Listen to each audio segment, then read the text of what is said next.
সাদ্দাম হোসেন ছাত্রলীগের একজন কর্মী ছিল।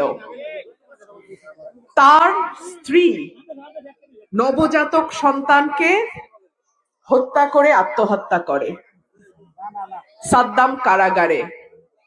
তাকে একদিনের জন্য বের করে আনবে এমন কোনো নেতা ছিল না। তাকে প্যারোলে বের করে নাই। তার স্ত্রী এবং সন্তানের মৃতদেহ কারাগারে গিয়ে সে 5 মিনিটের জন্য দেখতে পেরেছে।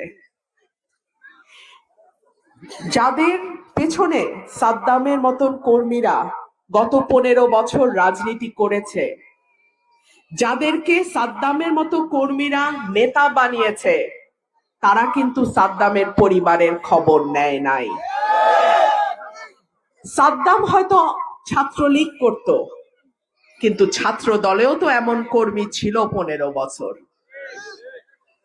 যেই নেতা কর্মীর পরিবারের খবর রাখে না, যেই নেতাকে নেতা বানাইতে গিয়ে কর্মীর দিন শেষে কারাগারে জায়গা হয়, যেই নেতাকে নেতা বানাইতে গিয়ে কর্মীর স্ত্রী সন্তানকে বিষ খেয়ে মরতে হয়, আপনারা কি সেই রকম নেতা চান?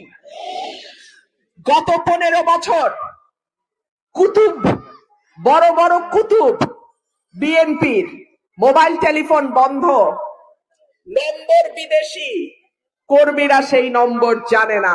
ঠিক কি ঠিক না? কাকে পাইছিলেন তখন? আমাকে পাইছিলেন। নেতা বাছার সময়ও সাবধানে বাইছেন। ভাইরা আমার, সাদ্দামের পরিণতি যেন বাংলাদেশে কোন দলের কোন কর্মীর কপালে না ঘটে। আরেকটা ঘটনা বলি, আওয়ামী লীগেরটা বললাম, বিএনপিরটা বলি।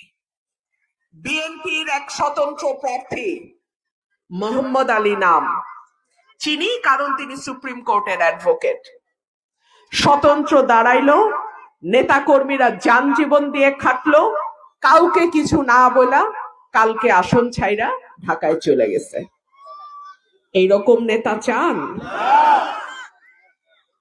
আমার কর্মীর একটা পশম ধরার আগে আমার রক্তের উপর দিয়ে যাইতে হবে।